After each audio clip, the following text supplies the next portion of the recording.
Hi, guys. Welcome back to Football United TV. This is a brand new show, Football in the Americas, the F.I.T.A show. We're really excited about it. I'm going to introduce my friend to you guys in a second, right after the intro.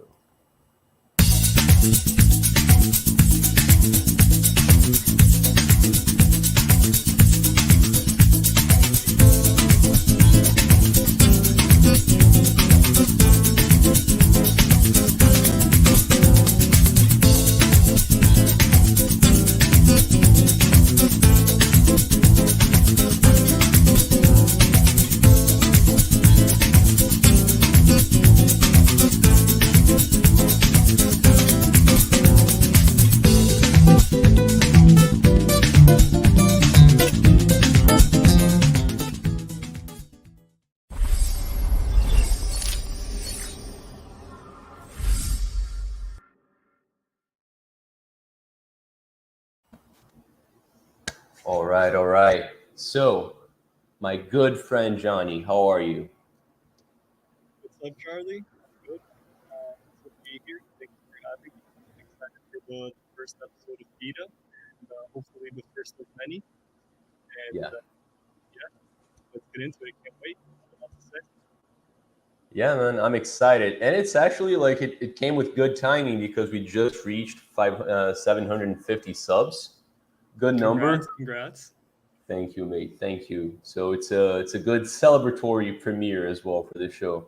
So, guys, this is a show where we're going to be talking about football in the new continent, right? Like the whole continent of America. So we're going to be talking about U.S. football. Well, not American football, but football, the true football in the U.S., Mexico, Argentina, Brazil, all of the above, Colombia. We promise to touch at least every country once, right? But today, for the premiere, because I'm Brazilian, so I have a lot of bias, and because I have a lot of Brazilian friends, obviously, I Good enough decided to reason. make it a Brazilian show. So we're gonna be talking a little bit about like what the calendar looks like in Brazil, so that you guys know what's going on right now. But the premise of this particular show will be to introduce you guys to a lot of really exciting Brazilian talent that European clubs like so much. All right, so Johnny, mate. Um, no other country in the world, at least I don't think so, does what we do, right? With state leagues, which is what we have. Like we start with state tournaments. Correct. When Yeah.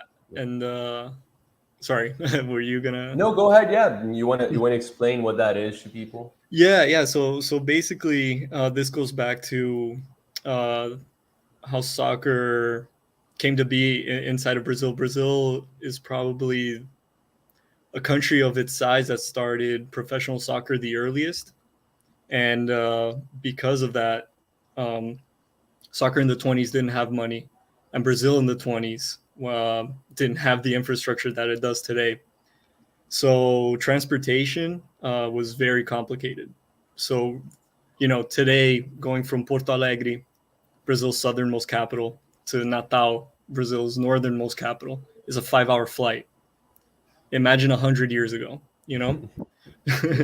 So playing a national league was unimaginable at the time, and so that's where the state championship started. Each state had its own federation, and they started playing within their states, and they grew to the point where now there's different divisions within the states. And by the time the by the time we got to the 50s, there was a Brazilian Cup, which then became a Brazilian League, but the tradition of the state championships kept on going, and actually for the longest time that it was more important than the Brazilian League. Yeah, um, they were super important. They have a crazy relevance. It's actually something that should be taken within the context of the time, because that's one of the biggest criticism that I hear about Pele, for example, is like when you see the list of teams that he scored against, his teams you never heard of, but people yeah, don't understand that that was the context of the time. Those were the best teams. And yeah, that's what soccer was at the time. yeah, So as the Brazilian National League started to solidify itself, and transportation became easier, and it started becoming more inclusive. The state championships started having less and less of an appeal. They started taking less and less space in the calendar. Today, they're still there. They're still relevant to a certain extent. There's a lot of talk about extinguishing them, but yeah, we were mentioning off the air that this topic alone could be an hour episode, but basically that's a quick overview. This comes from a long time ago, Yeah. and today it still gets carried on for political reasons more than anything. But here we are. So the first 3 months of the year, state championships from January to March for the majority of the states. Some of the smaller states, which don't have teams on the National League pyramid, they play in other times of the year, but the majority of the states play now between January and March. And so that's kind of what's happening right now. Most of them are 5-6 games in right now at the moment. Yeah. Yeah. For you guys to have an idea, I'm a Fluminense. By the way, yes, that's a São Paulo shirt behind him. He's a São Paulo fan. Right here. Yeah. Yeah, there it is. But I'm a Fluminense fan. That's one of the big clubs in Brazil. And like we have 3 stars in here. Fluminense's won the league 4 times, for example. But this actually means the 3 times the Fluminense won the state league 3 times in a row. That's important for some reason here in Brazil. The tri-champion, right? Like we care about that a lot. But yeah, we're discussing it. It started losing its importance in the mainstream football in the early 2000s, I'd say. Every now and then you still see clubs celebrating a title, a state title. They go hard celebrating because of context reasons, like if they haven't won anything in a long time. But nowadays you focus more on the national stuff. Yeah, and it's great for the smaller teams too, to be fair. Like if you're a small team from the countryside that on a national level you're on the 4th division and with very little prospect to make it to the second or first, the state championships are a great way to play against the big teams, go to the major stadiums, play in front of 50,000 people, play on television on a primetime slot. And every once in a while, these small teams actually win it, in the past, this century alone, Ituano, that's like a nothing of a team, won it twice, Yeah. For example, São Caetano won it, like just to mention a few in the state of São Paulo, which are teams that you can count on one hand the amount of times they've been in the first division. So they definitely have their importance, depending on the context and depending on the club, as you mentioned. Of course. By the way, most Arsenal fans actually know what Ituano is because of Gabriel Martinelli. But yeah, it's not a big club whatsoever. Right. Most English fans will remember Juninho Paulista from Middlesbrough. He came out of Ituano, for example, just to name a few. Hockey Junior, another big Brazilian defender in recent years. He coached Ituano.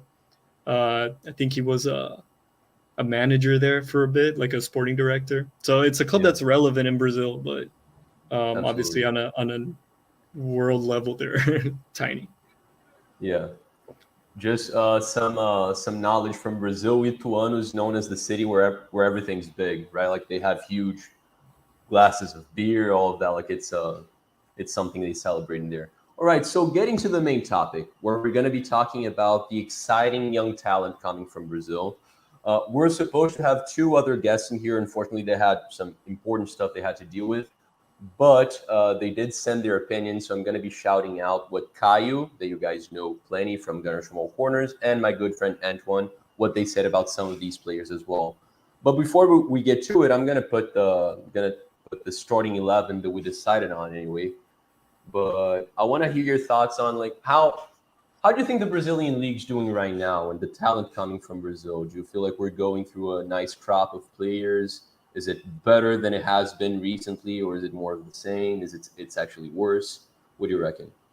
So I always tell people that I genuinely believe, this isn't just because I'm Brazilian, that Brazil is an infinite source of talent. It's infinite. Yeah. It's never gonna end. You can judge a generation by how good they are, but it's not every generation that's gonna have Ronaldo, Ronaldinho, Romario, like Kaká. on one generation. Many argue that Neymar is kind of alone in this generation, in terms of like top players. Yeah. So so in that sense, I always think the Brazilian league is doing well. I think it's a little sad to see him go early. So a lot of the kids we see today in the national team, maybe they never played a single game in the Brazilian league. But I'm happy. I think there's like 2 or 3, and you also got to take into consideration COVID for a lot of these players. Spending in Europe went down in the past 2 or 3 years. So maybe a lot of these players don't have the spotlight that they deserve. But within Brazil, you can definitely see that there's something going on. A lot of these guys, and we'll get to it individually, but I'm happy. I think there's at least 2 or 3 that can become top players. All right. And others, we'll see. We'll get into it. Yeah. I mean, thinking about that, I tend to use the Premier League as the biggest example because that's the league I follow the most, probably more so than the Brazilian league, actually.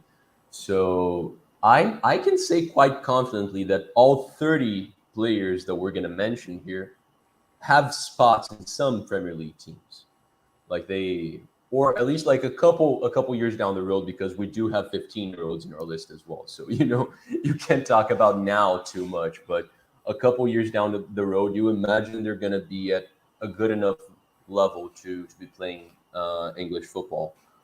Right. So starting with this lineup, we're going to go position by position because, as I said, we have 30 players to go through. But just starting with this lineup, it's actually almost exactly what you sent me, right? Like I made one change, which shows you guys like how much I respect John's opinions when it comes to football and anything really. But when it comes to football, I can't really. And I actually took a Fluminense player out. I think he put John Kennedy in there too. I did, yeah. There you go. So, right, starting with the goalkeeper, mate. It's a rival goalkeeper to you because he plays for Corinthians. I'm assuming it's a team you don't like too much, but tell me why he's the most, like, he's got the biggest potential in your eyes for the goalkeepers. So, maybe not in the whole world, but in Brazil, everyone knows Ivan because he got called to be the third keeper for the national team. I think at age 16 or 17 with just like 2 games as a professional, something crazy like that. Yeah. So in the new trend that Chichi has been trying, where he wants the third keeper of the national team to be someone young that can have a long-lasting career in the national team, because goalkeepers do tend to start a little later. It's very hard to see an 18-year-old keeper starting for a big team. So that was huge. That was huge. And Ivan, he started in Ponte Preta, right, in the state of São Paulo, second division team, first division in the state of São Paulo. And so when he got called for the national team, I think everyone expected like that to like call big teams' attention, and it's kind of classic, right? Like 6 months later, he's gone, like next transfer window. That ended up not happening. I'm not sure for exactly what reason, because he kept on doing really well. He quickly became a starter for Ponte Preta, and maybe it had to do with COVID, to be honest. We just mentioned that earlier. It might have something to do with that. And now he plays for Corinthians, and now it's an interesting situation because he's I believe 21, if I'm not mistaken. So he has like 2 or 3 years of experience as a starter, and he was bought by Corinthians to start a process of secession with their goalie Cássio, who's an idol. Yeah. Some argue the greatest goalie in the history of the club. But he's kind of old now. He's starting to not play at the level that he used to. So now they're like, okay, let's get this young kid. He's going to be in the bench, but we'll prepare him to become a starter in a few years down the line. Yeah. But what's been happening is that Cássio has been so out of form lately that many people are asking for Ivan to just take over the starting position immediately. Yeah. And he did play one game, I think last week actually. And he played really well. And the coach said that it was part of a rotation. process now in the beginning of the season that eventually Cassio was going to take over the starting spot. But yeah, we'll see. Maybe in a couple, they'll actually wait for Cassio to retire, or maybe not. Either way, I think Ivan is ready to be the starting goalie of a major Brazilian team. All right. Yeah. It's goalkeeper. I know two of the best goalkeepers in the world right now are Brazilians, but it's a position that you don't see Europe chasing the Brazilian league so much, right? Like they tend to look at wingers, a lot of midfielders, but the defensive side of Brazilian football is not as respected. So this one, like, I'm not too sure he's going to be featuring in. He's going to be going to Europe anytime soon. You have a lot of idols playing in Brazil because they have entire careers at the same club. You have Fabio for Cruzeiro, so same thing could happen to him. How is he? How is he with the ball in his feet? Because that's really important nowadays for goalkeepers. Yeah. So apparently not amazing, but good Okay. enough. But good Yeah. enough. That's what I understand. It's not terrible. It's not one of those keepers that you're scared to pass it back to him. Yeah. But he's not. You're not going to see him like starting plays. Yeah. So but yeah, that is super important. That's very well mentioned. And yeah, also I wanted to add, you mentioned Ederson and Alisson, right? And how Yeah. Europe doesn't really look at Brazilian keepers necessarily. And that's, I think, more of a historical perception, right? That Brazil historically hasn't had great keepers. They usually have one or two, Yeah. and that's like the starter of the national team, and that's it. Like if you go Hmm. two or three goalies down from there, it's already not great. That has definitely been changing. But even Ederson and Alisson had to, go through mid-table teams to reach where they are, right? Ederson basically never. I don't think he ever played in Brazil. He went straight to Portugal, jumped around a couple teams, and then eventually went to City. And Alisson played for Roma for a couple of years, right, before going to Liverpool. So Yeah. that might be the career path for Ivan. You might see him play for Benfica for a couple of years, and then from there somewhere else. And the goalkeeper position for our American listeners is kind of like a quarterback. It's like it's a very singular position in the Yeah. field. Like in that sense, it's like he's that one guy. So it's tough to find the right keeper and to find your space. If you're a young goalkeeper, where do you play? Where are you going to get visibility? We'll see. He has to find his space first in Corinthians, and then see where that goes. But being called to the Brazilian national team basically before you even start a game as a professional is impressive. So there's True. definitely something there. Yeah. Fully agree with everything, man. It's starting. People are starting to look at it a little more. There's a Fluminense academy player at Liverpool, Marcelo Pitaluga, who never played for Fluminense, but because of what he did in youth level, uh, he got bought. All right, so let's move on to the right back, who's actually, I'd say he's my favorite player from this list outside of the Fluminense players. Obviously, I'm a huge fan of Menino's, huge fan of his. I like versatile players, and he's like the modern day Cicero, which doesn't mean anything to you guys, but it does mean something to John. That's a player that played pretty much everywhere here in Brazil. But Menino, he can play.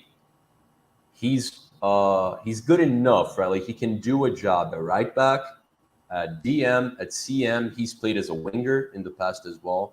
He's very versatile, and he looks more experienced than he is. He's like 22 or 23, but I don't know. He looks like a 30-year-old playing. That's my view. You probably watch him more than I do. What are your thoughts on him? Yeah. So Gabriel Menino, I see him more as a defensive mid that plays on the right because we were talking about how there's always talent in Brazil. One thing Yeah. that's really missing is right backs. Oh yeah. Right backs in Brazil is like, man, if you're half decent, you're going to start as a right back. It's a really weird position. So Gabriel Menino, I think most of the time, I think if you ask him, he prefers to play as a defensive mid. Um, Played improvised as a right back, and actually got called to the Brazilian national team as a right back. And after that, that's kind of like where he stayed. The problem with Gabriel Menino is his head, right? I think he's one of those kids who already thinks he made it, starting to Quick go out a pause, lot. Johnny. Quick Yeah, pause. Fluminense just scored. Mustache Bill, William Bigode just scored his first goal for Fluminense. Right. Go ahead. Go ahead. I Keep going. love that guy. Literally love that guy. I'm so sad he never played for São Paulo. Um, yeah, so the problem with Gabriel Menino is his head, right? I don't think he's maturing very well. I don't think he's surrounding himself with the best people. Palmeiras is 2 days away from playing the Club World Cup final against Chelsea. Yeah. Gabriel Menino, who plays or has been called for the Brazilian national team, didn't even make the list. He stayed in Brazil. Him, along with Patrick de Paula, Gabriel Veron, and I think one more kid that the coach really said they've been slacking in practice. They've been going out and like publicly saying this. Like Yeah. Palmeiras coach isn't one to take subliminal shots. He's very straightforward. He was like, and I can't take players that are half-assing it, basically. So a lot of talent there, a lot of versatility as to where he can play. A lot of young players in Brazil. And to be fair, he also won basically everything. He won every title possible pretty much in Brazil. So it's hard not to let that get to your head. Yeah. But, not going to the Club World Cup, I think was a big hit to his career. I hope he rethinks a couple things, but Yeah. definitely as far as talent is concerned, but Yeah. definitely one of the best names on this list, as you mentioned. Yeah. It's a shame as well because we're going to have a watch along for that. And it's a shame that a lot of the Palmeiras players are not going to be playing there. A lot of the Palmeiras players we're going to be mentioning, but Yeah. at least two. But yeah, I mean, talking about the right back DM situation, if he wants to play for the national team, he definitely stands a much better chance if he stays a right back, right? Because there's a lot of really exciting midfielders, really exciting Brazilian midfielders. And as you said, dude, Emerson starts for Brazil, Dude, a Spurs player. we're in 2022. Daniel Yeah. Alves, like The I don't dude's know, at least like 55. okay, yeah, like there's really no one. There's really no one. Yeah. Like Daniel Alves is gonna be 39 in November at the World Cup, and There you go. that there's no one else. So that tells you everything about right backs in Brazil right now. Yeah, exactly. All right, moving on to center backs. Those may like you're pretty much alone. I'm not even that familiar with these two. I'm gonna be mostly talking about the Fluminense players, guys. So trust Johnny, I do. Kaique, Santos. It was important to have a Santos player in here, and to a lot of people's surprises, it's not an attacking player; it's a center back. Tell us about Yeah, but Kaique. I'm definitely gonna quickly mention some Santos strikers later on because they just have to be mentioned. Yeah, But Kaique is I like him. He's a fairly tall center back, not particularly fast, but pretty strong, good with his feet. 18 years old, yeah, so super young. He already has over 20 games. He's basically I mean, he's a starter. There's no question about it at this point. Age aside, he played for the Brazilian national team at a youth level, the U15, and I think all the way to U17.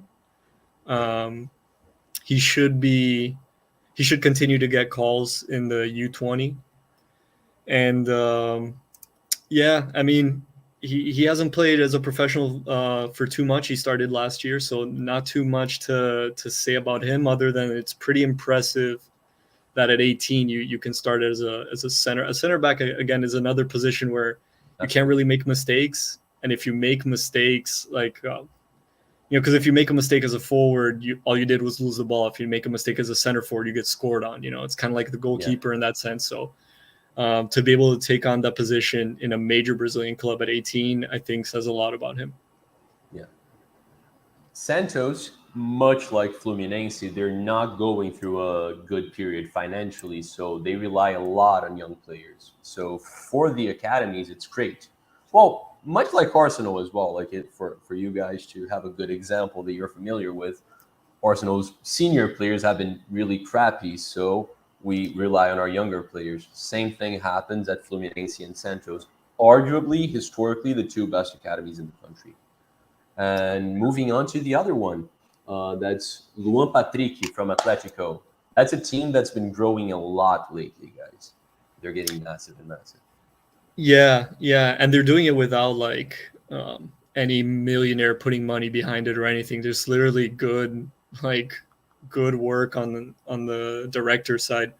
Luan Patrick, he actually jumped around at a youth level a lot, which usually isn't a great sign if Yeah. between the ages of 15 and 18 you played for 4 different clubs. But he found a home at Atlético Paranaense. He's a center back for the Brazilian national team too at a youth level, U17 and U18 now. Sorry, U17 and U20. He's 20 years old. And a lot like Santos, those are two great clubs to come up as a kid. So we were talking about the state championships and their importance that they have in Brazil. The state of Paraná, in particular, their state championship like lost a lot of its importance. So what Atlético Paranaense actually does is they play the whole, well, not the whole. They play like 90% of the state championship with their U20 team. And then once they reach, or if they reach the semifinal, the final, then they'll play with their starters. And that way, when March comes along, they start every year as the most rested team in the first division. And then they're the only team in the first division that has the courage to do that. So as a consequence, all these young kids have a chance to play, 3 straight months in a professional tournament against other professional teams. And for a player like that, it's super important because there's a big jump going from youth to professional, if not in terms of talent, but in terms of physicality. One thing is playing among 17 or 18-year-olds, and then it's a different thing playing against men. Yeah. So we'll see how he does. Atlético Paranaense isn't doing great in the state championship right now, but again, it's only like 3 or 4 games in, and he should make it onto the professional team and play the first division this year, come March. All right. And what made these two? What made center back duo stand out in relation to the other 2 or 3 players we're going to be talking about? Well, both of them play for the Brazilian national team as well at a youth level, so I think that makes them stand out. And also, I think the other center backs we're going to be talking about are a little older. Yeah. So, and like I said, I think center back is a position where you rarely see someone like at 18, at 19 years old be a starter. So I think that made them stand out a little bit more. Because at that age, it's all very close. But for me, those two factors, were what made me want to talk about them more. All right. So moving on to the next one, left back is actually another position where I know it doesn't look like Brazil's doing great because Marcelo's not that great anymore, and he's arguably one of the best left backs in history. I know we also have better left backs than him, Roberto Carlos, but Marcelo's great, and we don't have anyone close to that level. But we're quite stacked when it comes to the next shelf. We have a lot of good left backs, and you decided that Lucas Picton was the one to be named here.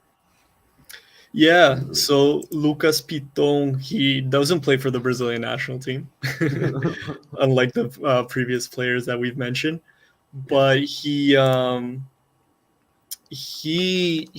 well, Corinthians, again, another huge team in Brazil, and he's been a starter for 2 years already. He's 20 years old.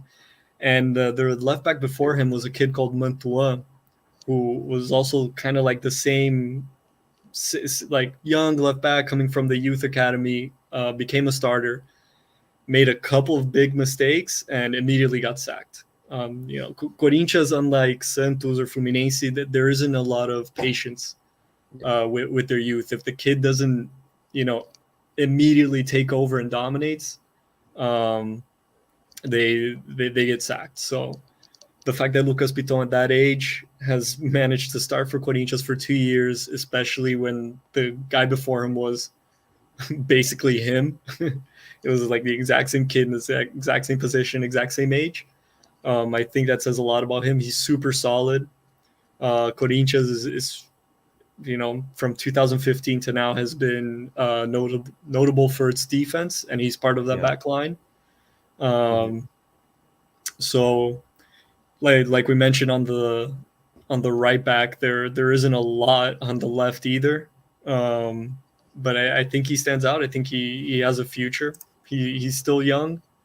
Actually, I'm looking up his stats right now. He's 21, so he's a little older than the other kids we've been talking about, but super solid, reliable. Not a superstar, but I don't think left backs necessarily have to be. Yeah, fair play, mate.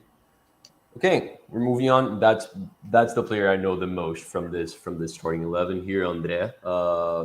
Definitely the best player at Fluminense. We have some exciting talent in the team, and we have some good, more experienced players as well.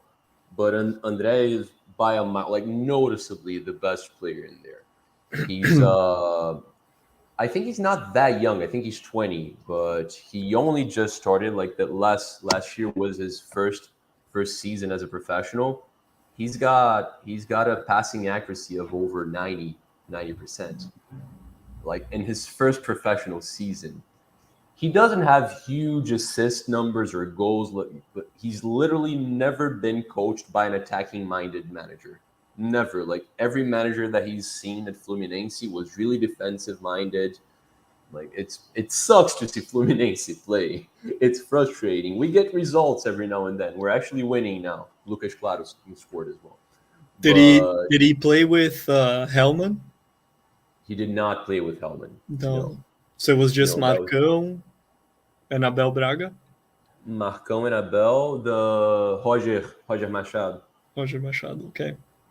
Yeah. And correct me if I'm wrong though, but he is more of a defensive mid, right? He is, but his passing is so good that someone like I'm coloring a very, very crazy picture. But imagine him like managed by a guy like Pepe, like Pep Guardiola, where like everyone plays an offensive role as well. So you could see him getting a lot of assists or at least like a lot of key passes, which doesn't happen a lot at Fluminense because there's no movement up front. Like Fluminense is not set up to score a lot of goals. That's what I'm saying. But he's great defensively. His recovery is phenomenal. His tackles are like just nuts. He loses the ball every now and then, but he reminds me a lot of Bruno Guimarães in a way where like he tends to gain the ball back when he loses possession. I saw it twice or three times in this game already.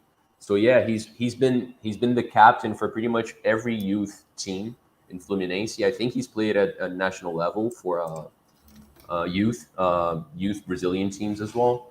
And yeah, that's it. I'll give you the room now to get more technical. But I love the guy. I love him.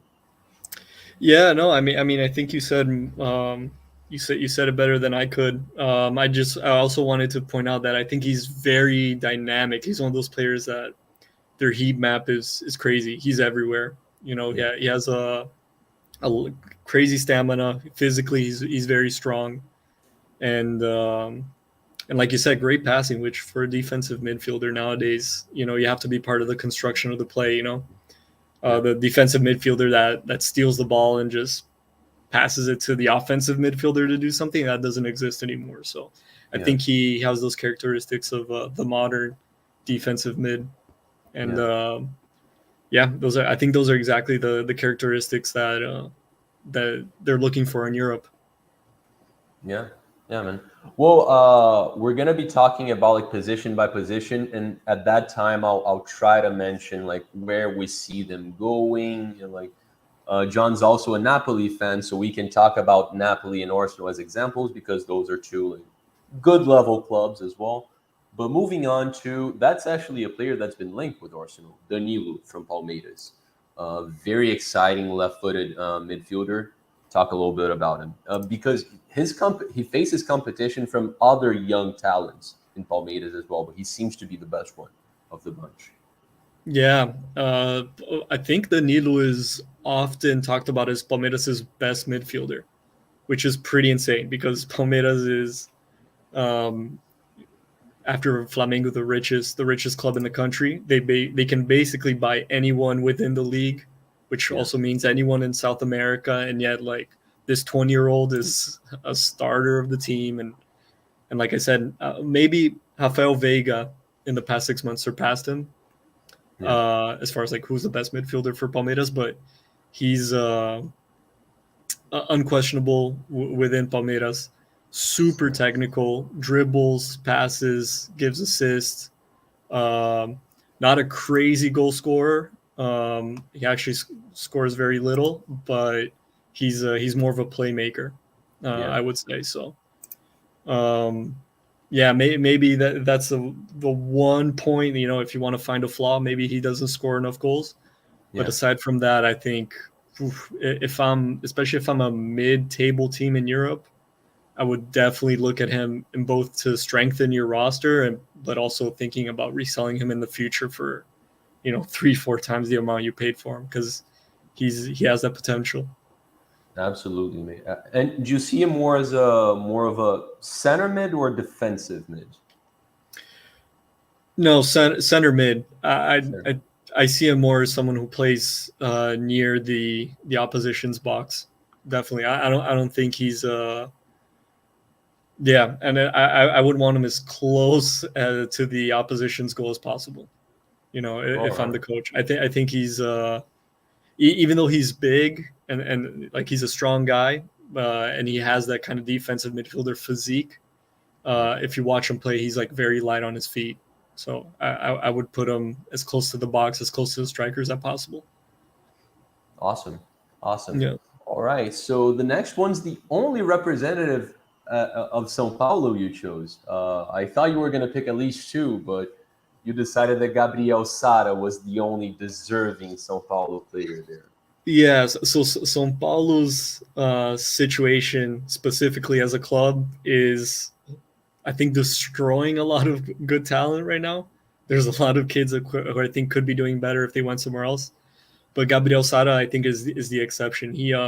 So Gabriel Sara is kind of crazy, and I can say this from experience. He's one of those players that if you watch on TV, which 99% of fans, that's what they do, just because capacity, Yeah. and São Paulo is a team that has fans in the whole country, not just in the city of São Paulo, but they actually don't like him. He's not a liked player within the club, but I think you can only appreciate how good he is in the stadium. And I've been to the stadium, I think 5 or 6 times since he's been starting for São Paulo. And then the thing is, like, kind of like how we were talking about Andre and how dynamic he is and how he's everywhere on the field. Gabriel Sara is that times 10. So if you're watching a game on television, I'm not joking. Often he's like out of the scope or out of the little square that the television is covering, and you don't notice like the crazy runs that he's making. Like, he's crossing the field. One moment he's on the left, and then he passes the ball to a player who passes it to another player and another player, and all of a sudden he receives the ball again on the right. And Yeah. you're like, wait, he just started this play like on the other side of the field, and now he's like one of those. And I feel like if when you're in the stadium and you're looking at the whole field and you're watching how when you're getting the complete picture, you appreciate like how insanely dynamic he is. How in Portuguese we have the word voluntarioso, right, which means translates Okay. to something like a player who sacrifices himself for the greater Yeah. good of the team, who covers maybe a mistake from a teammate, who goes back, plays defense, Like a goes home. workhorse. We say a workhorse every now and then. Exactly. A little bit like Danilo doesn't score a lot of goals for someone who's as offensive as he is. Mhm. Um, Definitely something that São Paulo fans complain about. But then again, Anthony, for example, who plays today for Ajax, that was like the huge thing. Like, couldn't score a goal in São Paulo for his life, Yeah. and now he's like a goal scoring machine. So Yeah. He's um, Anthony's doing crazy good right now. yeah, so it could be one of those situations. Gabriel Sara is more of a offensive midfielder, whereas Anthony is a winger, but super dynamic, super fast, super strong, good touches on the ball. Um, I wish he risked a little more. I wish he took some more risks, trying to send some through balls maybe. Hmm. maybe dribbling a bit more on the one-on-ones, but essential player for São Paulo right now. And like I said, he has a lot of the characteristics that I think they're looking for in Europe. Right. Yeah. No. From I don't know a lot about him, but from your description, it sounds like a good Premier League number 10 as well. Someone that has a lot of physicality. Someone where I don't know. It sounds like you would disagree with me. That No, I think he's more like a number 8, maybe like okay. I think he plays a little more open on the side. He plays on the left for São Paulo. I don't see him like straight down the middle. Okay. But yeah, I mean, aside from that, yeah, I agree with everything you said. All right. All right. So the attack was really tough to name as well. With a starting three in there. Brazil's not doing too well when it comes to number 9. We've been suffering with that for a long time, as you guys might know, because we had the likes of Ronaldo and Romario. We become spoiled, right? And Adriano right after that. So we weren't happy with Fred. I love him, of course. He's a Fluminense idol, the biggest player ever, Fluminense. But and it's Fred's the same thing. image. Fred's image Hmm? got destroyed because of 2014 World Cup, and it's a shame Yeah. because he's one of the greatest strikers of this last generation. Yeah, I agree. I think he's the best Brazilian striker post Ronaldo. Well, Like number post 9, post Adriano. Yeah, number 9. like in the box, number 9. I Yeah, think you could make a very good argument. yeah. Like he's definitely better than anyone now. Like light years ahead of Richarlison, light years ahead of I don't know William José. I don't know who's Evanilson. Gabigol. Gabigol. I have a hard time thinking of Gabigol as like a center forward, like in the box center forward. I think he moves around a bit more. Like, Yeah. if we're talking about players with like just those characteristics. But yeah, Fred is definitely up there. But Why are anyway, you bringing up Evanilson into the conversation? Like, because I kind of liked him. Actually, I still like him. I think oh, I he, love him. He's scoring yeah, for fun in Porto, but he's not playing for the national team yet. not yet, Yeah. but he's also I, super young. So no, he is. And I see him. Yo, I think he scored like the last 7 for Porto. He just started starting and he's scoring for fun. no, the Um, kid's he's good. He's good. yeah, he's Yeah. really good. He's another Fluminense Academy player, guys. Well, not really. Well, kinda. He started in another academy. We sort of like poached it out. All right. So that being said, we don't have a lot of number 9. So the guy we have at number 9 is actually a winger that has played as a striker in the past, but he's primarily a winger. Keep that in mind. Let's start on the right side. Arthur almost didn't make the list because he's a little older than the average player we have in here, but he's so good. And because he is a Red Bull Bragantino, you have the obvious link that you could see him at Red Bull Leipzig, like any of these days, right? Yeah, or Um, Salzburg if they or don't Salzburg. think he's ready to go to the Bundesliga, but he's definitely one of the best players in the Brazilian league right now. Arthur actually has kind of a crazy story because when Palmeiras bought him, he was having a hard time finding his spot in the starting lineup, and Palmeiras literally justified it. I'm not joking because he had one leg longer than the other. It's pretty insane. And so they loaned him to Bahia. So he never really played. They loaned him to Bahia, played really well for Bahia, and then Yeah. Bragantino bought him.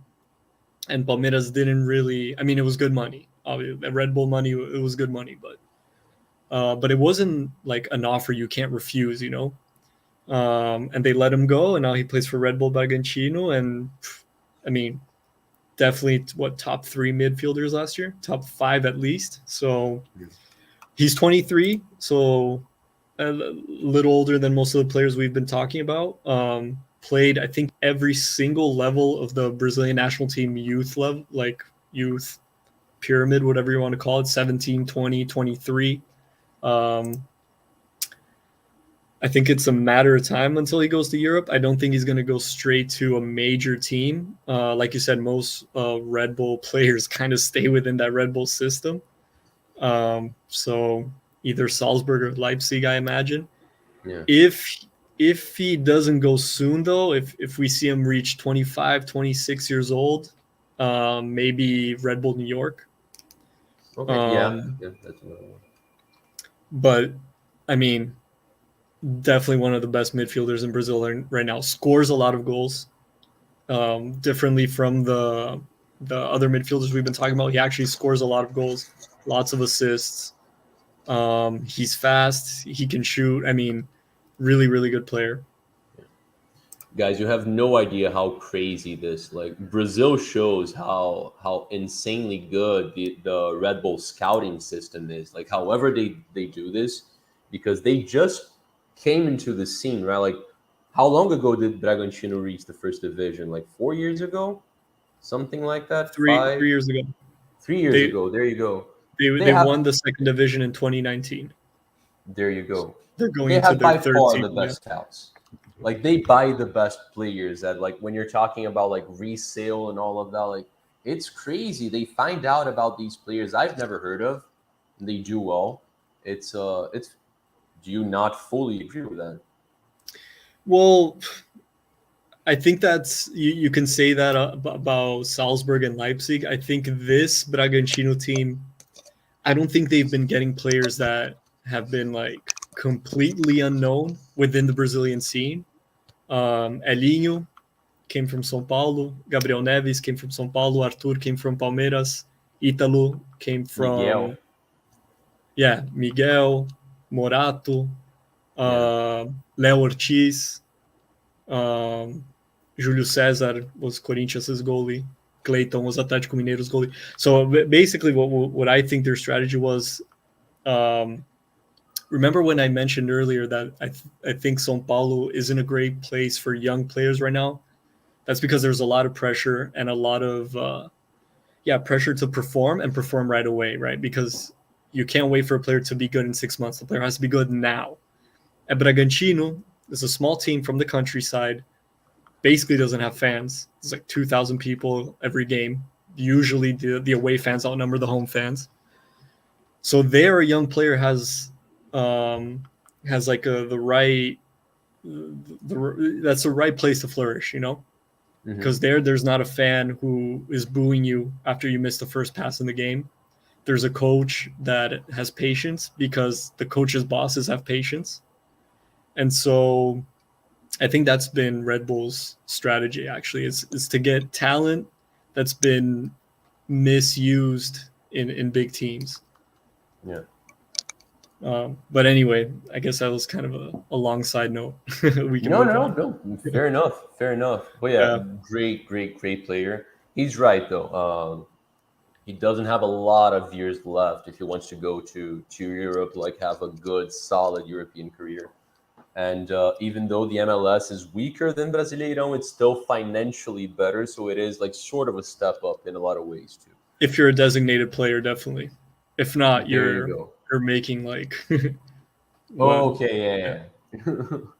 But yeah. uh, Anyway. Going to the other side, Mhm. Zaracho. He's a player that it was his first season in Brazil, right? Argentinian player, the only Y- foreigner player we have in this list, by the way. Yeah, yeah. There's a couple. So the Brazilian league, because of so COVID really hit hard in South America, and Brazil did a little better than most of the other countries. So financially, the Brazilian league now dominates over South America in a way that it never has before, even over Argentina, which it never has. It was always more or less equal with Argentina. So they were able to get Zaracho, that was like one of the most sought out young talents from Argentina. He played for Racing Club, and I think they Huge picked him. Argentinian club, guys. Yeah, Copa Libertadores winner, Club World Cup winner, huge club, and they were pretty patient with him in Racing, playing like 5 games his first year, 20 games his second year, you know, and so on. When he was 20 years old, he became a starter, blew up in Libertadores matches, and then went to Atlético Mineiro, which um, which was kind of surprising for Argentinians because I think they all would have hoped that he would have gone straight to Europe. Yeah. But he actually has gotten calls to the Argentinian national team, the main Argentinian national team, for World Cup qualifiers. He's 23. He's also a little bit older than a lot of the kids that we've been talking about. But man, I love him. scores about a goal every 5 games on average, Yeah. which isn't super high, but I think it's fairly decent for a winger, especially considering his age. Atlético Mineiro won the Brazilian League this year, and he was definitely one of the players who had a lot to do with it. Um, so again, I think he's one of those players who might not go straight to a top club, but I wouldn't be surprised, if we're talking about the Premier League, a club like Everton or Aston Villa or West Ham or something like that to pick him up. I think he's at that level. Yeah, absolutely, absolutely. Um, Argentina uses a lot of players from South America as well. The players playing in Brazil, players playing in Argentina, they do get chances in the national team every now and then, even though Argentina is always stacked in that position as well. And Mm. last but not least, Wesley, who's usually a winger, but well, we had to fit him in because he's really, really good attacking player for Palmeiras. Uh, yeah, talk to me. I don't know plenty about him. Yeah, so he's a winger, 22 years old, so also not like crazy young.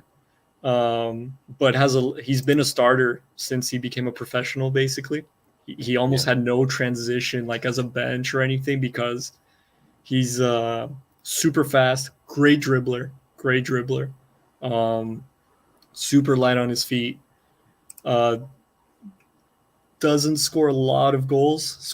I think out of these three that we spoke about, Zaracho, Artur, Wesley hmm, scores the least amount of goals out of them, but he's definitely one of those players who you grab the ball on the left and just cause mayhem.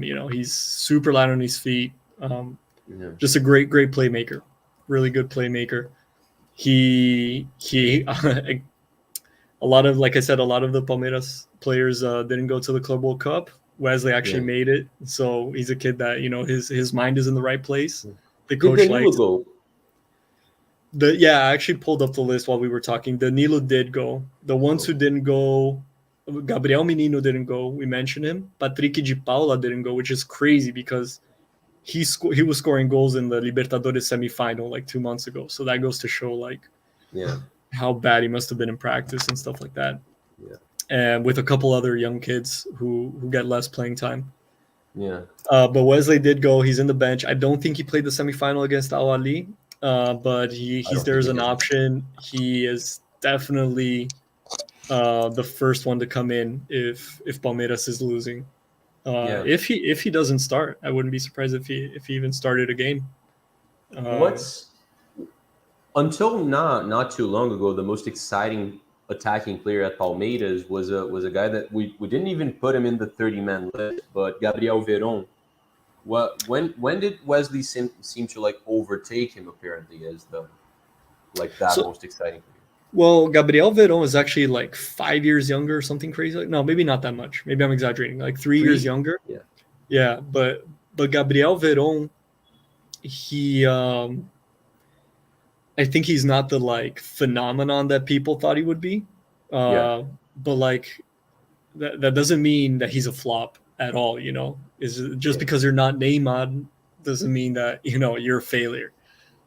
So he's just not as great, at least at this age, the way people thought he would be. He's still Yeah. part of the roster. I think he went to the Club World Cup. They took him. He's in the bench. He doesn't get as much playing time as he used to in the beginning. I think they realized that they should maybe ease him in a little more instead of just throwing him out there and ruining his image with the fans. Yeah. But he's around. I wouldn't be surprised if maybe after this transfer window now in June July, if Palmeiras sells a couple of kids and Gabriel Veron starts getting more chances. Uh, but Wesley is definitely like a more mature and established player. Awesome, mate. Awesome. That finishes the starting 11, guys. We're gonna try to go a little quicker with the rest of the players. I'm gonna try to point out, like, I don't know, Johnny. I'm gonna ask you to like act as the player's agents. And I'm gonna ask you like, if you're this player's agent, like, where are you trying to send him to? Okay, Because let's do it. Yeah. yeah, okay, that sounds.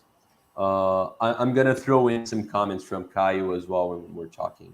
more generally. So we've already spoken about Ivan. So you only have to say like where you would be sending him to. I think you mentioned Portugal actually, and then you have the second option of Chapecó for Grêmio. They just got relegated, which means this guy worked a lot last season, just not well enough. Yeah, so Chapecó is actually younger than Ivan. I wouldn't be surprised if I saw Chapecó go to Europe, maybe to a top team, but as a reserve, maybe as a third goalie or something, and then see where he goes from there. But yeah, Grêmio got relegated this year, and he might be the only player that at no point was criticized by the fans, and that says a lot about a team that got relegated. Yeah. Basically came out of nowhere, took over the position. None of the goals were his mistakes. Crazy reflexes. Like, I think he surprised everyone. And Charlie, I don't know if you play fantasy soccer in Brazil, but he was also amazing. He guaranteed me a lot of points. Cartola. Yeah, I used to. literally getting scored on 2 or 3 times, but making 6-7 saves, and so um, really good, really really good. Definitely had to be mentioned in this list. Awesome. Awesome. By the way, just very quickly about Grêmio, guys, something really crazy happened because last season Grêmio pretty much became not really only the best, but the only club that's financially solid in Brazil. Like the only club that doesn't owe a lot of money, that's not like hugely in debt, because most clubs in Brazil owe like over 500 million reais. But Grêmio, no, zero. They were good, and then they got relegated. It didn't make Yeah. any sense, but we don't have time to go into it further. Right. Going to the fullbacks, we've spoken about Lucas Picton from Corinthians and Gabriel Menino from Palmeiras. I have one comment here that's kind of a big deal. If you're an Arsenal fan, you're watching this by chance, you've probably seen Caio in Gunner Small Corners. He actually said that Guilherme Arana is a better player than Kieran Tierney, which I haven't seen enough of Arana. I know he's a good player. I'm a huge KT fan, so I can't like I don't know enough to agree. I have mad respect for Caio. Like he doesn't say anything that I have the skills to rule out, because he's so smart. But that's a bold statement. If you've seen enough of KT, I would have liked your opinion on this one as well. But just go through these guys, like where you would send him to, and speak very briefly about the four below. You have a Fluminense player as well, if you want to leave that one to me. So Arana might be the best left back in Brazil right now. Chichi gets criticized a lot every time he calls the Brazilian national team. And I think the most consistent criticism he gets is not calling Guilherme Arana, especially in a position that doesn't seem to have a lot of competition, Yeah. Super offensive minded. Guilherme Arana actually scores a lot of goals, dribbles. He's almost a winger when Atlético Mineiro has the ball. The thing about Guilherme Arana though is that he went to Europe, right? Yeah. He played for Sevilla Sevilla. for a year, and it didn't work out. He didn't adapt. I'm not sure exactly why, but he came back to Brazil, and in the eyes of Europe, when a Brazilian player does that, it's kind of like, we see Gabigol is like top 20 best strikers on the planet and can't go back to Europe. And honestly, if that's the case, too bad for Europe, because the Brazilian league has literally one of the best strikers on the planet. And I'm afraid that might become the case with Guilherme Arana. That you look at his resume and you're like, oh wait, he went to Sevilla. After 6 months, he went back to Brazil. Oh, flop. Yeah. But there's a million reasons why that could be, and because he's not talented enough is definitely not one of them. So Yeah. There have been like there was just an exception, right? Like you got to do exceptional when you go back to Brazil, because Gerson is doing bits at Marseille right now. He's actually one of the players that like found his way back to Europe. yeah, he Is had a there? slow start, but now Yeah. he's playing almost as like a falso nueve, right? Like Yeah. up top, and now he's scoring goals, and yeah, so it's, I think it's very unfair for you to label a player for the rest of his career because of a bad 6 months in one place in one club. Yeah. There's a million reasons why he, maybe he literally was just homesick. Like, Yeah. when you're 20 years old and you move across the planet, anyway, Yeah. amazing player, amazing player. Great player. He's well, Caio says he's great at a defensive, like a four line, a Yeah. flat four line. Yeah, and going forward, he's really talented. Great crosser off the ball. Great, like very skillful as well for a left back. What about these other two, Abner and Mateuzinho? Well, you like Calegari as well, so if you want to talk about him, do so. Big But fan of Calegari. I think like the amount of balls that he recovers, the amount of steals that he has per game is crazy. But we talked off the air about how he had an amazing 2020 season and kind of fell off in 2021. yeah. I think it's normal for a player at that age to be inconsistent. So Mhm. I wouldn't label him as a flop. I wouldn't label any 20-year-old as a flop, but Yeah. especially not him. Maybe he's one of those players that don't become the next Dani Alves, but he's definitely a very very good fullback, and definitely going to keep my eye on him this Yeah. year. If he can play half of what he played in 2020, he's definitely going to be one of the best players for Fluminense. Abner doesn't have a lot of well, actually, he doesn't have a lot of goals, but it's kind of crazy because he has over 170 games for Atlético Paranaense as a 21-year-old, Wow. which is pretty Wow. insane. Wow. He's basically been starting since he was like 17 or something, Yeah. or That's 16. nuts. Yeah, yeah. So super mature. Um, I think, he's one of those players. He's not going to get much better than he is now. I think he matured early. So I don't see him, having like a season where he blows up, but super consistent, super solid. Um, it's kind of a safe bet. Yeah. It's not one of those right backs that you're like, oh, I'm going to win the league with this guy, but super solid. He's not going to screw up. Um, doesn't get injured. 170 games, always healthy. So just a solid player. All right. And Mateuzinho's the last one. So Mateuzinho has been starting over Isla, right? Yeah. So which is it's kind of crazy. I mean, Isla's a veteran at this point, but Yeah. Chilean national team played in Europe for the longest time, and Mateuzinho is he's in there. He plays a good amount of games. Very physical player, very strong physically. So he's more defensive minded. He can shoot from outside fairly well, I would say, but not a particularly offensive right back. But I Yeah. like him. I think that the physicality is very important in his position. All right.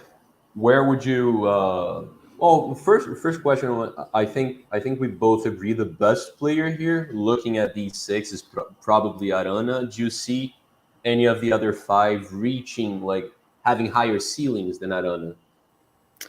If Menino stops thinking that he's already, you know, a top 5 player on the planet, if he, humbles himself a little bit and works hard and focuses more, I think Yeah. he could reach that level. But Arana isn't even like a like Arena's a reality. Yeah. Absolutely. He's not he will be no in time. No, he is a great player. Like All right. so, and whereas the other ones it's kind of like a wait and see. Right. So where would you try to send these players if you're their agent? Where do you send them? So, like I said, Arena's image in Europe, I think, is a little tainted. Yeah. But I think for the right price, any like Europa League level team, like of the big leagues, like there's a spot for him there. Okay. Gabriel Menino, I think you would have to place him in a club that's good with young talent. Yeah, so a club like Arsenal, maybe like Fiorentina in Italy is a club like that. Nice in France, like I one of think those he's clubs. I think he's better than Cedric Soares. I'd take him to be a substitute right back for Arsenal actually. Yeah, and I Like it think has he's been. one of the only ones, maybe the only. Well, Guilherme Arana can literally play as a winger if he wants. He can go that far up. But Yeah. Gabriel Menino, I think, is the only one who you can put him in a midfielder. You can put him in the right back. You can put him, you can put him in 3-4 positions, and he's solid in all of them. So that's a big Yeah. plus. All right. You don't see Abner and Mateuzinho or Calegari having like a lot, or Picton actually. Honestly, no, Abnid. I don't think Abnid is like flashy enough. I think he's very discreet. He might be one of those players that he either stays in Brazil his whole career or ends up going to like Saudi Arabia or something to make his Yeah. millions. Um, as for the other guys, Mateuzinho, Calegari, I think it's very very early to tell. It's very early. Yeah, I I'd have a hard time placing them somewhere. Yeah, I could see Calegari being a decent right back in Serie A, like in the lower side, right, like mid-table club, something like. But a couple years down the line, 2020, in Yeah, my opinion, he was the best right back in the league. But the fact that he underperformed heavily last season tells me that he's not ready for Europe yet. yeah. Right, going to the next one, um, center backs. Another Fluminense player in there. I feel like this is the most like lackluster of the pages. We have Mhm. more exciting talents everywhere else, but I'm gonna begin with a Fluminense player, Nino. He's not doing great now. Like he didn't have a great end of last season. He did play for Brazil. He's an Olympic champion. And I don't think he's going to be featuring in the main team because we have a lot of great center backs, Brazil. But he's been solid. He's the vice captain for Fluminense already. I think he's 25. He's not very young or anything. He was looked at by Benfica recently. I think he's going to go to Portugal very soon. Don't really see him going anywhere else. I'd like to think he could be a good bench player for Arsenal, but I think that's overdoing it a lot.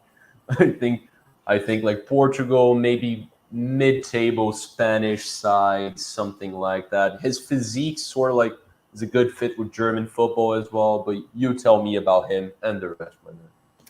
Yeah, yeah. I mean, I think that's well said for Nino. I also want to point out, I think he's a good goal scorer for a center back. Like he goes Very up good. like very very well on corners and on free kicks. I Hmm. think that's worth mentioning. Not Maldini, but fairly solid center back. You won't see him make a lot of mistakes. He's already the captain of the team, right? Correct me if I'm wrong. Vice captain, you have Fred. But Yeah, yeah, when Fred isn't on the field, so I think that says a lot for a player of his age. Yeah, I like great him. guy, I by don't the think. way. Like great Yeah, as a human human being. being, Yo, great human being. Yeah, great yeah, guy. he is. He is. I wouldn't. I'm a fan. I don't think he's a superstar, but yeah, I think more or less where you said you would place him, I agree. Maybe Portugal, something like that. Do you think? I Uh, think he's the oldest, but do you think he's the best out of this bunch right so now? if you tell me pick a center forward for one Center back. game tomorrow, oh, Center back. sorry, a center back for one game tomorrow, and that's it, I'm picking Nino. If you tell me, hey, you're building a squad for the next 5 years, maybe I'd pick someone else. Okay. Yeah. Right. Um, then who we got? Rodriguez. Rodriguez, I think, is also a little older. He's kind of a late bloomer. Grêmio got him from a third division team, and then Grêmio, in the desperation during the season where they got relegated, now they renewed a lot of the positions where they had veterans playing mid-season, and Grêmio had a historic two center backs that played together, right? Pedro Jeromel and Kahneman. Kahneman. Yeah. And mid-season, they like, yeah, when they're in second to last, they're like, okay, this team is too old, it's too slow, whatever. Like Rodriguez, go. And Yeah. this is a guy who, outside of the third division, barely played. I think he's like 23, 24, so not very young. But I think he did fairly well. The thing is, by the time he took over the position, was a little too late as far as saving the team from relegation. But once he became a starter, he wasn't taken out anymore. he's most likely going to be the center back for Grêmio in the second division. And I think if he does well, he'll probably continue back in the first division in 2 years. Yeah. So yeah, I think he's kind of a late bloomer at best. Maybe the weakest mention out of this list, but like you said, center backs in Brazil right now, it's kind of tough. Yeah. What about João Victor? Yeah, João Vitor. So he's a young talent from the Corinthians academy. They loaned him to a couple clubs, which I think was really good for him. Once for a small fourth division team. He played almost all of the first division last year. Actually, I think a year and a half for Atlético Goianiense, which is that mid to low table team, but a team that usually gets relegated their first year up, and they didn't. And so a lot had to do with how solid he was on defense. Corinthians brought him back now for this season. It's going to be what it should be his first full season for Corinthians. Played for a major team with other major players around him, and so we'll see how it goes. It seems like he's ready, and the plan is for him to be a starter. He's 23, so not super young anymore. So probably at the right age to start. Yeah, man. By the way, Matthew, thank you for watching. Welcome to the channel. And I think, as we've said, a little lackluster when compared to the other positions. I don't think any of these five are going to be huge players, players that Real Madrid are going to be looking at. So I'm not even going to ask. If you have one or two that you disagree with, do let me know. But would you take any of the five at Napoli, for example? I don't think so. I mean, not today. Napoli has Koulibaly, which is, I mean, good enough. I definitely top 3 center backs on the planet. Yeah. So probably not. I don't think so. I would wait and see for a couple of them. Maybe Luan Patrick could get there. Maybe Kaique could get there. The other 3 I have less hope for. I don't think any of these players will ever play for a top club, like a Champions League favorite type club. But they have their values. So I wouldn't be surprised if I saw them elsewhere. All right. So this is a big jump in quality because there's a lot of excitement here. We've spoken about Danilo and André. We've mentioned Patrick de Paula as well. We haven't spoken about him properly yet, but we've mentioned him. I don't know too much about João Gomes because he doesn't start a lot of games for Flamengo. Obviously, Flamengo has a stacked team. But Mornelli, he's another really exciting player for Fluminense. He did better in 2020 than he did in 2021 because André came to the scene. And I actually know this from a couple of my sources inside Fluminense. But Mornelli, actually, the beginning of his career at Fluminense, professional career, was better than Andrés. But people inside Fluminense always knew that André was the better of the two. They always knew that the exciting midfielder was André. But Mornelli, I don't know, when he jumped into the scene, he scored 2 goals in a game. He was scoring a couple ones. He's also very energetic. He's got good movement for a player in his position. I feel like both of them, the best position is at DM. But yeah, whether André, I could see him in top level. I could. I'm not batting on it. I can safely say that he can be at least a first third of the top 5 leagues.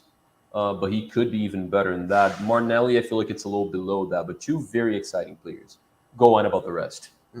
Yeah. So João Gomes, like you said, Flamengo probably has the best roster in South America, so it's tough for a young kid to get playing time there right now.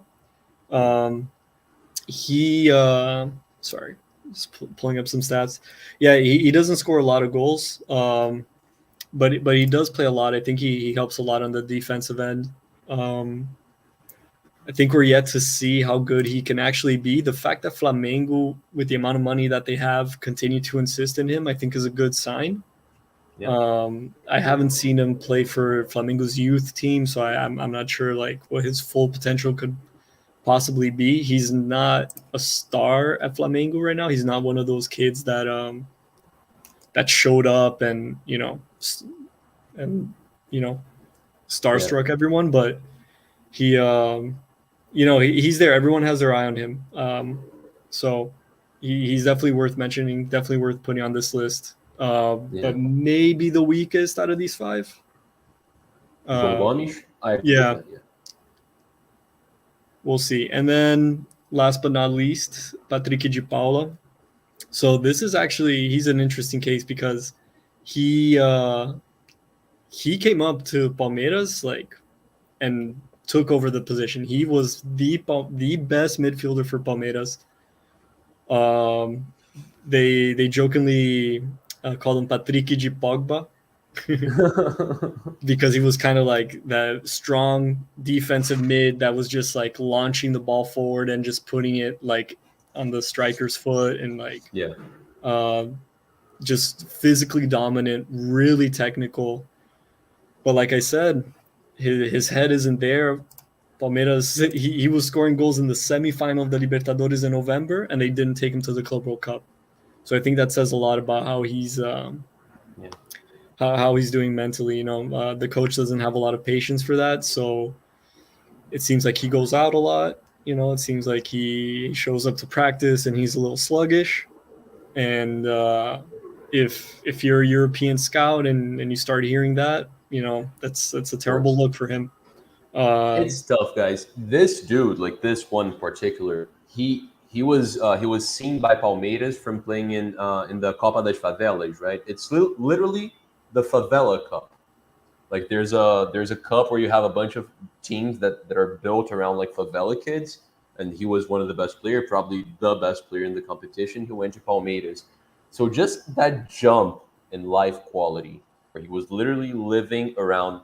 If you guys don't know, in the favelas, like it's a lot of poverty. You usually have a lot of crime around you as well. This dude went to second best team in the country, one of the biggest clubs in the country.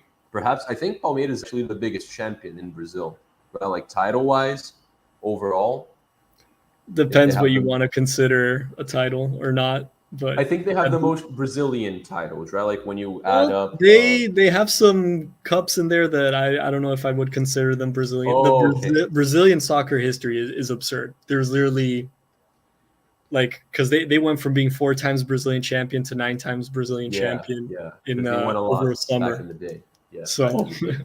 that's a whole different We need different another discussion. stream But for but that. to prove your point, yeah, I don't judge him because I Yeah, can't imagine going from such the tough reality that he went to the next day, like buying his mom a house like literally overnight. He was never part of a youth academy or anything.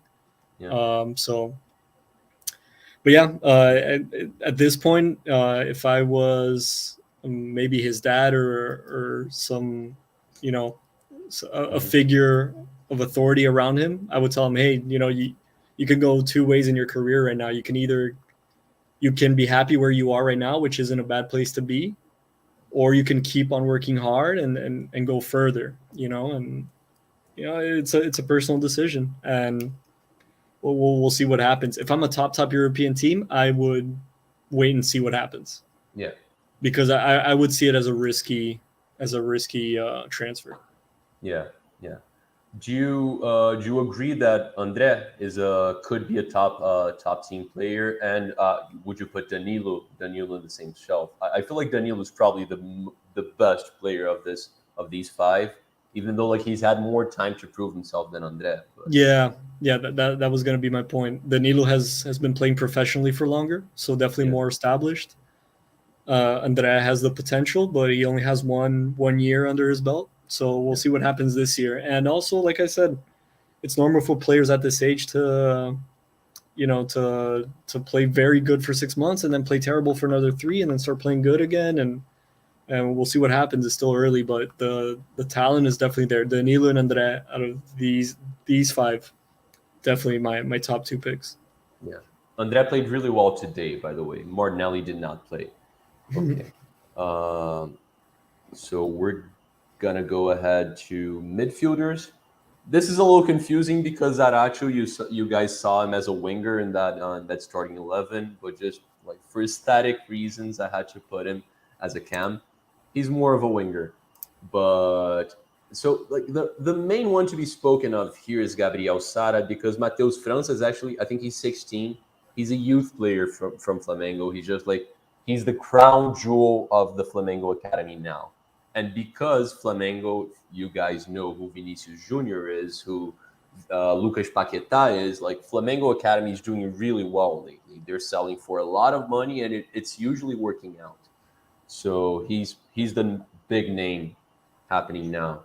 Do you know enough about Mateus França to talk about him? Only heard stories.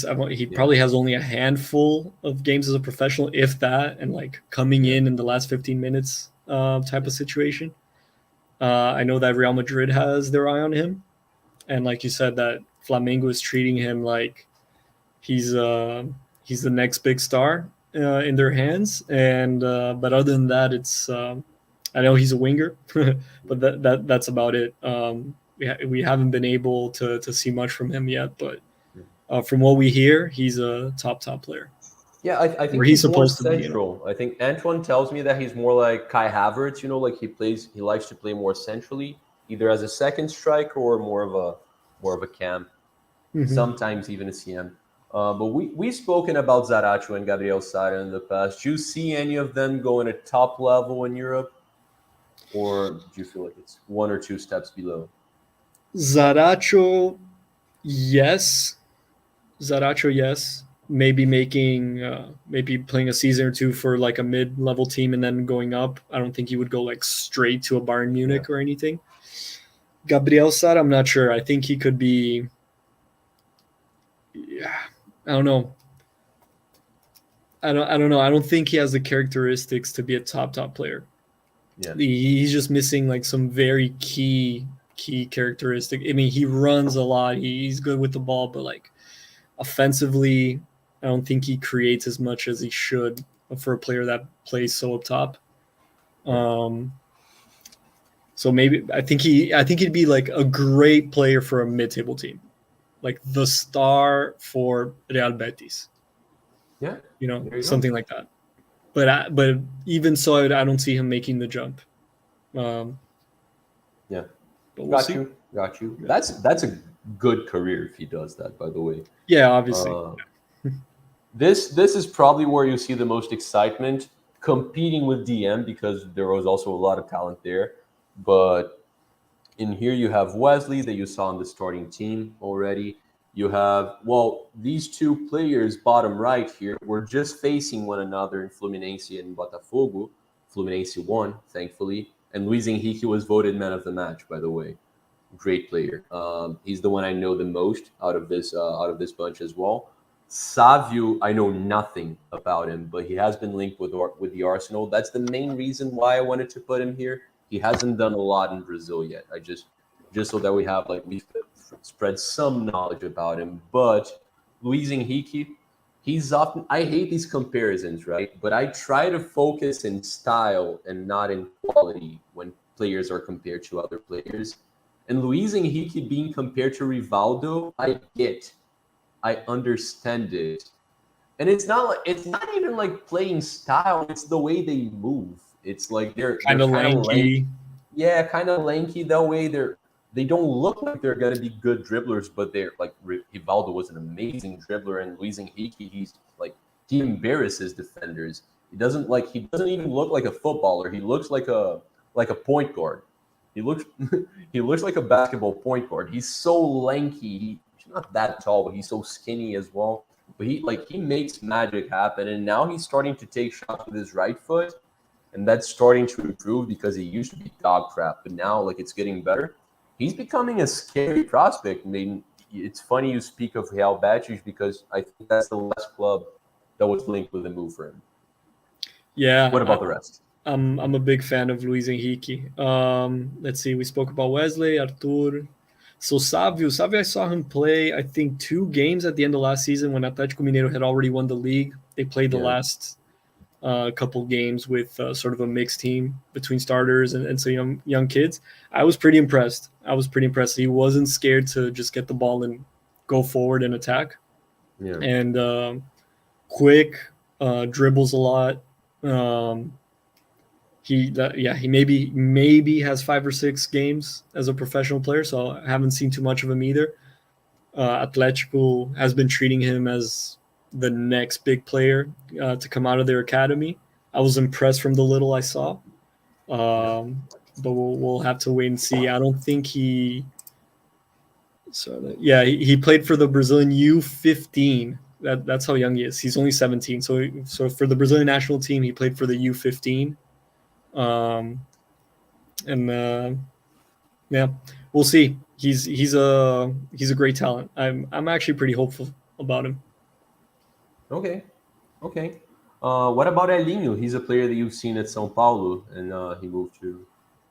You don't like him? Such a frustration for me. But he's a perfect example of what I was talking about how Bragantino gets these kids that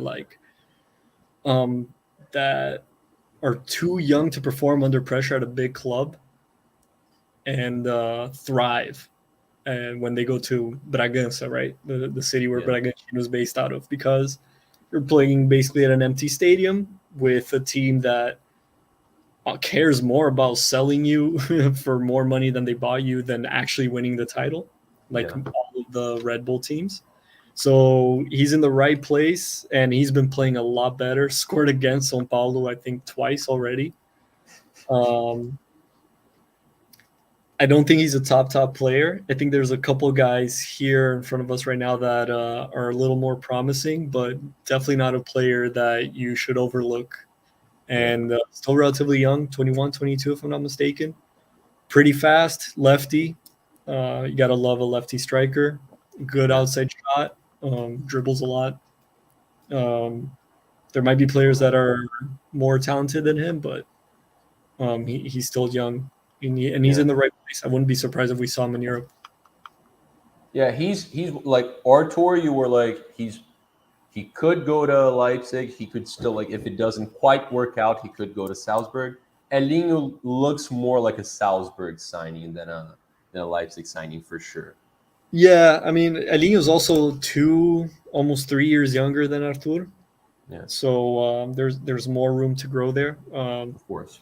Artur is also more of like an offensive mid. Artur will go down the middle more, whereas Elinho is like the classic like dribbling player on the wing. Yeah. I think I would go with Artur over Elinho, but Elinho is not a player to be overlooked. I think that's how I would define that situation. And last but not least, Matheus Nascimento. He again maybe has like 5 games as a professional or something. I have not seen him play yet. You were watching a game just 30 minutes ago, so you've seen more of him than me already. But by all accounts, he's a player to be looked out for, and I think he's a center forward, right? Or is he a winger? I think he's more of a winger. Okay. Yeah. I don't think he was playing it. Yeah. Don't know much about him other than there's a lot of chatter around him, so I'll definitely be keeping an eye out for him. Botafogo's back in the first division, and so he's going to be in the spotlight. We'll see what happens. Guys, Botafogo is one of the very first huge clubs in Brazil. Like back in the beginning of our successful era in World Cups, Brazil was basically Santos and Botafogo. It was those, like, we had Garrincha. A lot of Brazilians think that Garrincha is the second best player in history. He's not quite famous in Europe, but in Brazil, he's well regarded as the next one to Pelé. A lot of older people think that. And Botafogo used to be a huge club. They haven't won pretty much nothing in like over 25 years now. And they were trying to come up with names of like young players, like exciting players that they've given to football. We couldn't come up with anything. So he seems to be like the biggest excitement they've seen at Botafogo for a long time. Best of the bunch, not best, because best I feel like it's Artur, but most exciting of the bunch for you. I mean, excluding Matheus Nascimento, because I've literally haven't seen a single minute of him on the field, I would say Savio. The little I've seen from him, 2 or 3 games, Right. I love a player that's not scared to just grab Yeah. the ball and dribble the defender in front of him. Not afraid to get fouled, not afraid to make a mistake. Yeah. And he seemed completely fearless when I've seen him play. So Yeah. love to see that. Yeah. Guys, perhaps like Elinho excluded, I feel like the other five stand good chances of playing in good European football, like mid-table clubs at the very least in the top 5 leagues. But some of them have higher potential than that. Speaking of potential, we have the youngest player of the whole list in here, Endrick. A lot of Europeans are starting to hear about him because you already have links with Real Madrid, Man United, even though he's 15. There's a lot of hype because of his performance for the biggest youth competition in Brazil called the São Paulo Cup, the São Paulo Juniors Cup. He's 15. He was one of the best players in an under 21 competition. That's remarkable. Doesn't mean he's going to be that good when he's professional, but it's definitely something to keep your eyes open to. He usually plays the number 9. I think he can play anywhere in the top 3.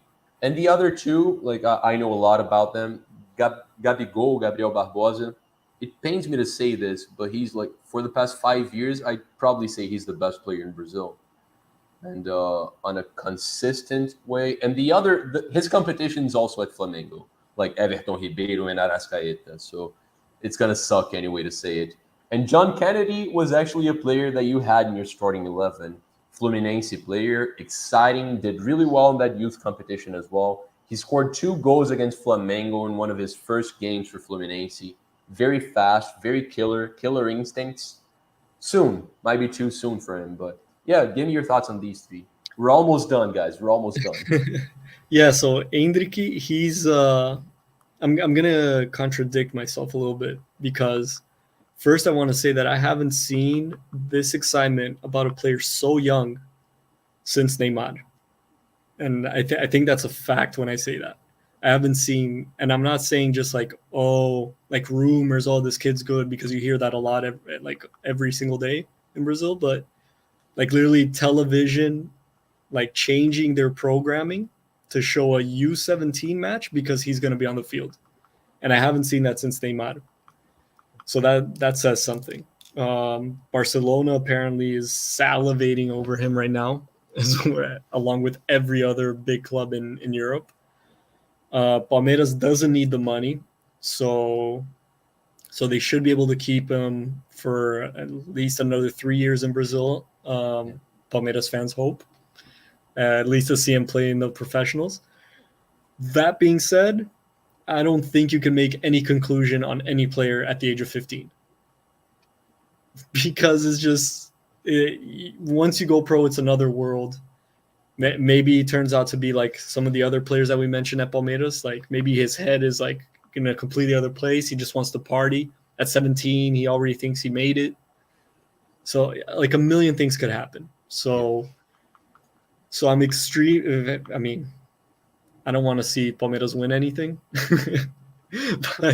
but him as an individual, I mean, I think all roads lead to him being like the next, like Neymar, Robinho, Ronaldo, like level player. Yeah. But I think we need to give him at least another 5 years to be able to say that for sure. Yeah. Gabriel Barbosa, I mentioned him a little earlier, talking about Guilherme Arana, right? Using him as an example of a player who was doing really well in Brazil, went to Europe, didn't work out, and came back to Brazil. Yeah. First of all, I want to say he was coached by maybe the worst coach that went around the top clubs in Europe, De Boer. Like literally, like a horrible coach. But I also don't want to take all the blame away from Gabigol. He definitely is kind of a piece of shit. Excuse my French. He is. And I don't think they tolerate that in Europe a lot. But he can back it up. He definitely can back it up. And I'm positive that if they had given him more playing time and waited a little more, he would have blown up in Europe. But again, not to sound repetitive, but if Gabigol doesn't go to Europe, if the Europeans don't want him, too bad for them. Brazil's keeping one of the top strikers on the planet inside of its league. And definitely, like, injuries aside, he's going to go to the World Cup. Like, Gabigol is going to go to the World Cup for sure. Yeah, he probably should. Yeah. He's not a good human being. We tend to hate him. He's a butthole. Like he likes to win and to, make you feel the loss. Yeah, he rubs it in your face. He lets you know. He does. But he's a great player. He gets a reaction from fans. A lot of times this reaction is very negative. You saw what happened in the last Fluminense game, which was embarrassing for But who myself wouldn't and for want Fluminense him fans. in their team, right? Yeah, exactly, dude. He's so good. He's so good. He sells a lot as well. Mainly in a country like Brazil, where we like making fun of one another. A guy like this, he's just like he's recipe for a lot of success. And Yeah. he's been solid. He's been the best striker in Brazil for a long time now. Yeah. And what about John Kennedy, mate? So We have I'm a a John president in the Kennedy. house. Presidential. I'm voting for John Kennedy. I'm a John. No, like, but seriously talking, I'm a John Kennedy stan. Like, I swear to God, So, just to give a little bit of context, Fluminense has André, Martinelli, Luis Henrique, Calegari. They're all kind of part of the same generation that came up right now, that produce a lot of the team starters right now. Internally, what I've heard from Fluminense is that this generation is actually much better. The kids that are now in the U17 or U18, more or less. Yeah. John Kennedy is the first one of this group to go pro. The other ones, I think, are going to have to wait a little bit more, but he seems to already be mature enough to play for the professionals. He already has goals for the professional team. At the youth level, it's when you hear those crazy numbers, like a goal, a goal per game, that kind of stats. Yeah. And he just, I mean, I'm one of those people who turn on the TV to watch the U20 Brazilian league for certain players, and John Kennedy was one of them, and he never disappointed. Scoring with his right foot, scoring with his left foot, scoring off a cross, scoring after he dribbled the defender, headers, like just a complete striker. He's tall, strong, fast. Is he tall? I might be overselling it, but I'm really in love with this guy. I think I agree with everything. I just think he's shorter than me. I don't think he's tall, but other than that, mate. Really? No, I gotta look it up. Yeah, no, I think he's Let's see how specific I gotta be when I Google John Kennedy. 176, I'd say, like 5'9", 5'9.5". Sorry. But he's a killer, mate. He's a killer. He's got great instincts. 5'11". 5'11". Okay, so he's 181 more or less. Okay, he's quite tall. Yeah. So he's not like a dominant. He's not Lukaku, but he's also not, Well, you mentioned this a lot with the Palmeiras players. It happens in Fluminense too. John Kennedy has a behavior problem. He has an attitude problem he needs to deal with. He's missing the beginning of the season because he hurt his foot playing with friends. And I think he got like pictures in clubs as well, like right before it or right after it, with a couple of problematic figures as well. I don't know. Like he's starting to become a star a little bit too soon, but the quality is there, mate. He was definitely Fluminense's best player in Copa São Paulo and one of the best players of the competition as well. You could see that he was levels beyond everyone else. Exciting player. I agree. And I think he's one of those players who are like, they're big game players. Yeah. He loves the derbies, loves the elimination round. He's one of those. So, you got to love a guy like that. In his first game against Flamengo, by the way, guys, Flamengo technically nowadays biggest club in Brazil. They have over 30 million fans. In the first game against Flamengo he played, he scored 2 goals. He was asked, like, how does this feel? Like, does this... and we have this saying, right, for Fluminense fans, that beating Flamengo is normal. But they were asked like if it's still normal. He said it's always been normal, mate. Like Fluminense is always gonna beat Flamengo. He's also one of those like if he played for Arsenal, he'd probably take a couple of jabs at Spurs. He's one of those guys as well. Like Gabigol, actually. I think it's a similar personality, but I like him better because he's wearing my colors. But yeah, Yeah. do you see? I know it's really tough to say for Endrick. Almost as tough for John Kennedy because he's older, but it's not like he played a lot of professional minutes. And for Gabigol, it's tricky because he's already played there, so you have that prejudice, right? Like of not Mhm. working out in Europe and going back. But if you're the agent, where you're trying to take these guys, where do you see them going? So realistically speaking, if I'm Gabigol's agent, I'm not wasting my time talking to the big clubs because I know what they think of him. I know what the Yeah, perception of him is. So I would go to like that like fourth place team, like that team that's fighting for the last spot in the Champions League, yeah, something like that. Maybe like Marseille in yeah. France, Monaco, something like that. Bayern A West Leverkusen, Ham, a West Ham in West England. Ham. Yeah, Yeah, yeah, maybe you go to Atalanta in yeah, Italy. yeah. Super exciting Atalanta's a offensive great team shout. right now. Yeah. Maybe you go to Sevilla. Hmm. Um, that's what I would do. And then if he really wants to, he could easily do well on a team like that. And then the thing is he's running out of time. He's Like 26 27. already. Yeah, So if he's going to go to a mid-table team or upper mid-table team, and then he needs another season or two to blow up, and then is a top team really going to buy like a 29, 30-year-old striker? Like you got to be like doing very well. You got to be very consolidated. So yeah. um, I don't know. I think I kind of want to say he's going to make the lifestyle decision to stay in Brazil. Maybe like that classic end of career season in China, make your last Yeah, millions. yeah, But we'll see. yeah. Um, and between John Kennedy and Endrick, I would honestly I would put my money on Endrick. I think that balance between potential and risk, like the potential for Endrick is so big that I think it outweighs the risk more Yeah. than it does with John Kennedy. Absolutely, absolutely. Right. That's the list of 30 names we had for you guys. It's been a really long stream.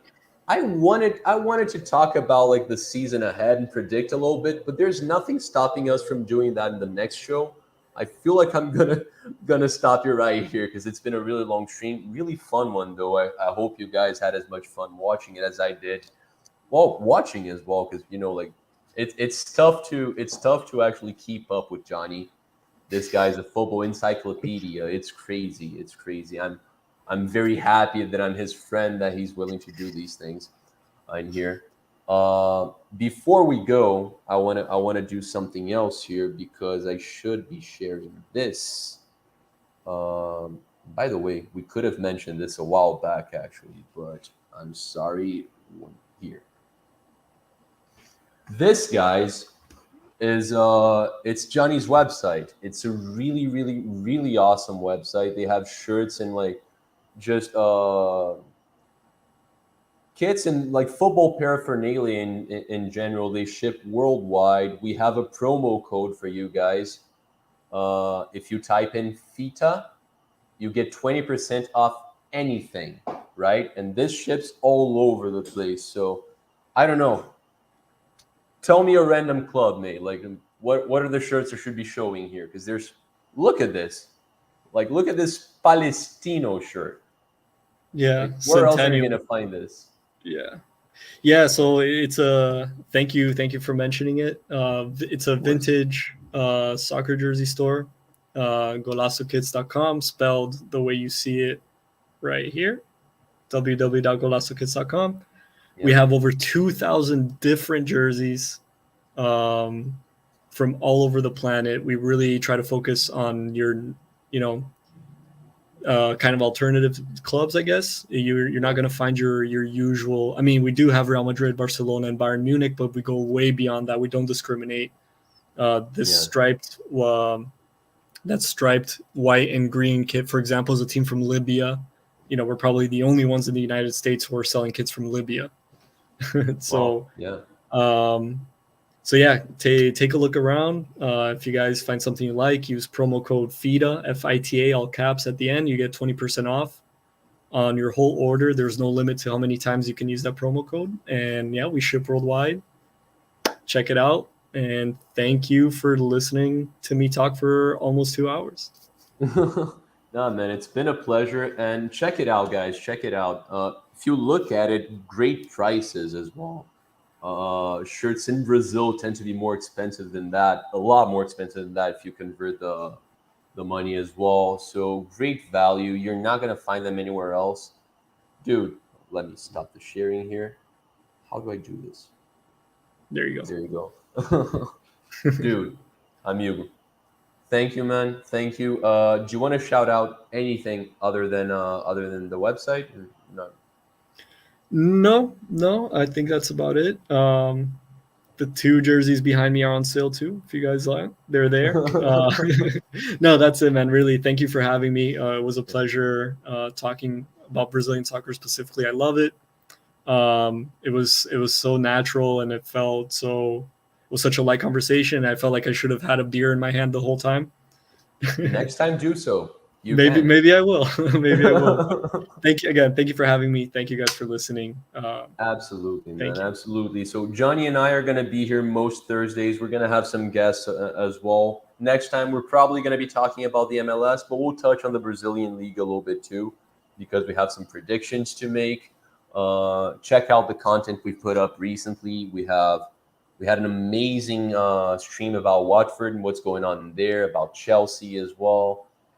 We had one on gay pride in football. That's my favorite one thus far. Transfer deadline day. Tomorrow we have Gunners from all corners as well, with my man Caio back, with Steven. Yeah, just stay tuned to all the content we have, and thank you so much for watching a really long stream. And thank you once again for the 750 subscribers, guys. Right, that's it. I've been Marley. That's Football United TV. Thank you. Ciao.